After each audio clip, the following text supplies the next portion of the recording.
mga kababayan, chill, relax. Dili magpadalas emosyon. Unsa pa gamit sa itong mga Pilipino, di talagi ka mo diskarte. Itagaan naman ako option 1. Kung gusto pag yun mo nga mas makatipid mo, makasave yung mong dako-dako, tagaan gyapon ako, tubangan gyapon ako. Tagaan mo ako option 2. Regarding gyapon niya itong giingon sa DTI nga 500 pesos nga budget for every Filipino family para mag-celebrate sa Noche Buena ini kapasko. Guys, sa 500 pesos, dako kay kang masave ning option 2. I guarantee you. Kami no, sa akong family dire, sa mga kaniyang magpuyan karon, tulor man kabuk kay ang uban, ang mga laing pamilya, o tas laing lugar. So, tulo lang may.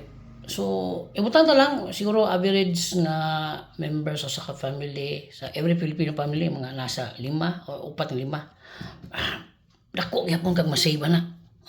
Unsa nga diskarte mo na? Unsa nga diskarte? Excited mo? Guys, okay.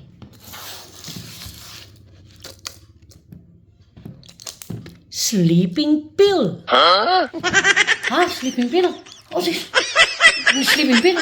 Guys, okay, paminaw. Di ba ang Noche Buena is gabi ba na?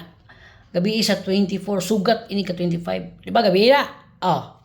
So, nga alas 6 or alas 7. Tumar na ka na eh. 1 or 2 hours. Guys, grabe. Bisan asa pa ka mag-celebrate sa imong Noche Buena. Bisan pag sa laing planeta, pwede kayo. Depende sa imong damgo. Ha? Halo kay, nindot kayo mong pagkatugan eh. Ha? Hagok, kinigmata mo. Oh my God, it's Christmas time. Merry Christmas. Ha? Diba? Oh, tulo, hindi palit kay tulo mo may kabuhok. So, igo kayo. Ang usa ni is mag-range sa 9 pesos to 16 point something pesos. Ako nang ginanap, ang kinamahalan may pipalit.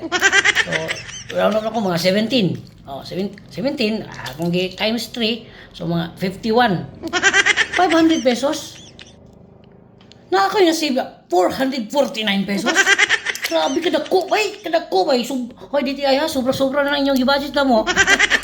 Grabe. Oh, ako pilaman mo, ibintahan lang. Guys, grabe. Makasave kag maayo. Sleeping pill is the key. Bye na. Merry Christmas!